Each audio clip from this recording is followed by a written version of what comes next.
It started as just another late night inside a quiet college dorm, until something unimaginable unfolded behind a locked bathroom door.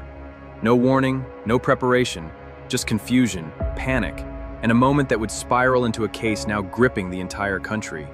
A newborn baby, found lifeless.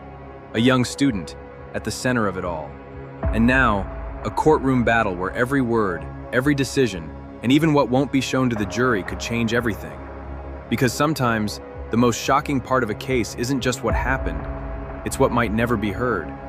What makes this case so unsettling isn't just the tragedy itself, it's how many layers of uncertainty surround it. Behind the headlines, behind the courtroom arguments, there's a timeline that feels almost impossible to fully process. One that starts in complete isolation and ends in a discovery that shook an entire campus. Back in April 2024, Brianna Moore was just finishing up her freshman year at the University of Tampa. 19 years old, living in a shared dorm suite, surrounded by classmates, routines, and the typical rhythm of college life. Nothing about that environment suggests what was about to happen. According to investigators, everything began early on a Saturday morning. Moore woke up alone in her dorm, dealing with intense stomach pain. No roommate, no immediate help. She later told police she felt sick, disoriented, and went to the bathroom expecting something minor. But within moments, the situation escalated into something she says she never saw coming. She realized she was in labor. Now this is where the case immediately becomes complex. Moore has consistently claimed that she didn't know she was pregnant. And while that might sound unbelievable at first, there is a medically recognized phenomenon known as a cryptic pregnancy, where someone either doesn't realize or psychologically disconnects from the fact that they're pregnant. It's rare, but it does happen. And that alone introduces doubt, confusion, and a completely different lens through which the jury might eventually view her actions. But what happened next is what prosecutors are focusing on. Moore told investigators that she gave birth alone, in that shared bathroom. No medical assistance, no preparation, just panic, pain, and confusion. She said the baby cried briefly, just a few seconds, before going still. She described holding the newborn, checking for signs of life, and eventually believing that the baby had died shortly after being born. Then, everything slowed down in a way that raises serious questions. Instead of calling for help, she stayed in the bathroom. She sat in the shower. She tried to clean up.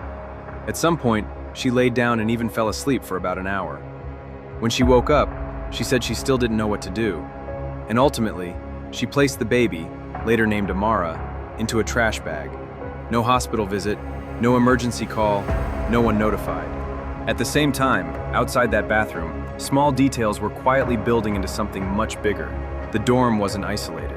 That bathroom was shared between two suites, and one of the neighboring students walked in not long after and noticed something was very wrong. Blood, visible signs that something serious had happened. When questioned, Moore denied being pregnant, and at that point, police left without discovering the baby. But something didn't sit right with the people around her. Later, it came out that multiple roommates had heard what sounded like a baby crying early that morning. At the time, they dismissed it, thinking it might have been a video or maybe just their imagination. It didn't make sense in that environment, until it did. The following day, the situation took a turn that no one could ignore. Moore's roommate returned to the dorm with a friend to grab some belongings.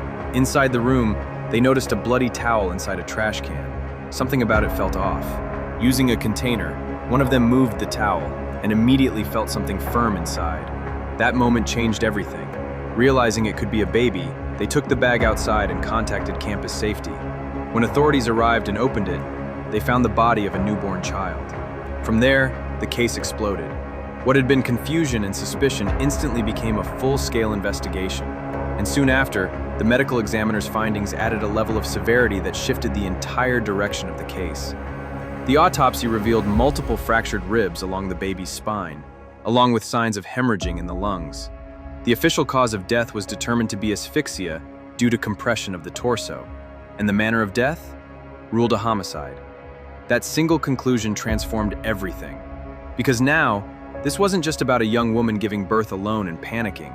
It became about whether that baby's death was accidental or the result of deliberate harm. Prosecutors moved forward with serious charges: aggravated manslaughter of a child, child neglect resulting in great bodily harm, failure to report a death, and improper handling of human remains. Each one carrying significant legal consequences, and together, the possibility of decades behind bars. But even with those charges, this case is far from straightforward. There's a massive gap between what the prosecution needs to prove and what actually happened inside that bathroom. No direct witnesses, no clear timeline beyond Moore's own statements, and a defense that is already building around psychological distress, lack of awareness, and the chaos of an unassisted birth. Because one of the most difficult things in cases like this is proving intent. Was the baby born alive and then intentionally harmed? Or did the baby die due to complications during birth? Could those injuries have occurred during delivery itself?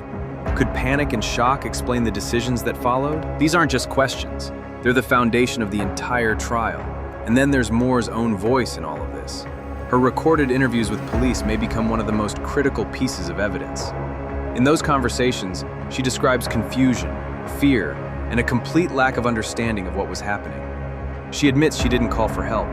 She explains holding the baby, checking for a heartbeat, and then freezing in a state of panic. At times, she appears cooperative. At other moments, uncertain, even hesitant. And that ambiguity is exactly where both sides will focus their arguments. Because in a courtroom, it's not just about what happened, it's about what can be proven beyond a reasonable doubt. And right now, that line feels anything but clear. And just when it seemed like the prosecution had a powerful narrative building, at the center of this legal twist were a series of text messages that, on the surface, looked incredibly damaging. Months before the incident, Moore had exchanged texts with a friend where they joked about pregnancy plans. Plan A was condoms, Plan B was the pill, Plan C was to kill the kid. And Moore allegedly responded, Plan C is my favorite. On paper, it's the kind of evidence that could shape how a jury sees everything. Because in criminal law, establishing intent is everything. Prosecutors don't just need to show that something happened. They need to show what the defendant was thinking, what they intended, and whether their actions were deliberate.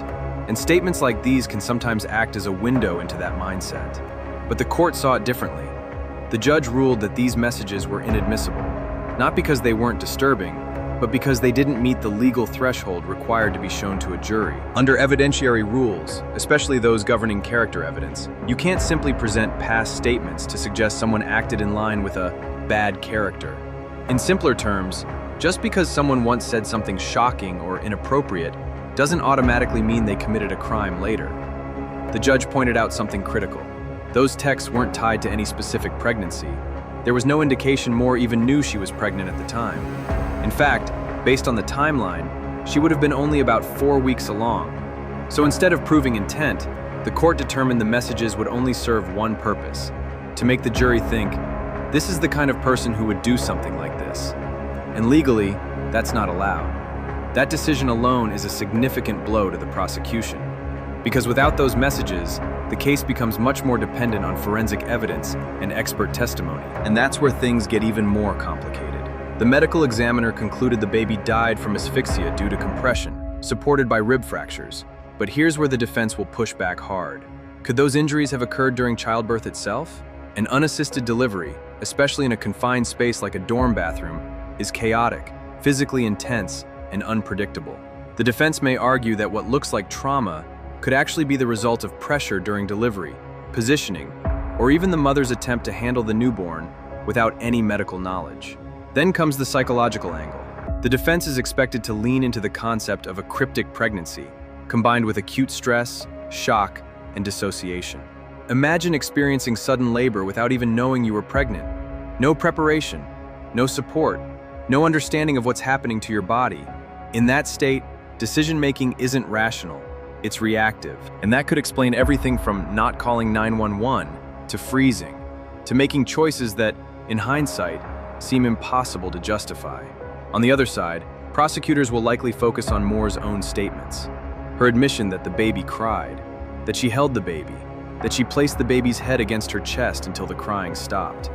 Those details may be used to argue that the baby was alive and that her actions directly contributed to the death. Even small inconsistencies in her timeline, or moments where she hesitated during questioning, could be framed as signs that she's not telling the full story. And that's where this case becomes incredibly delicate. Because the jury won't just be weighing evidence, they'll be weighing interpretation. A terrified 19-year-old in shock, or someone who made a conscious, fatal decision. An accidental death during a traumatic event, or a preventable tragedy caused by neglect or worse. With the trial still pending, and both sides preparing for what could be a battle of experts, one thing is clear: this case won't be decided by a single piece of evidence. It will come down to how every detail connects, or doesn't. And now I want to hear from you. Do you think this was a case of panic and psychological breakdown, or do the details point towards something more intentional? Drop your thoughts in the comments below. If you found this breakdown insightful, make sure to like, share, and subscribe for more deep dives into cases that challenge everything we think we understand.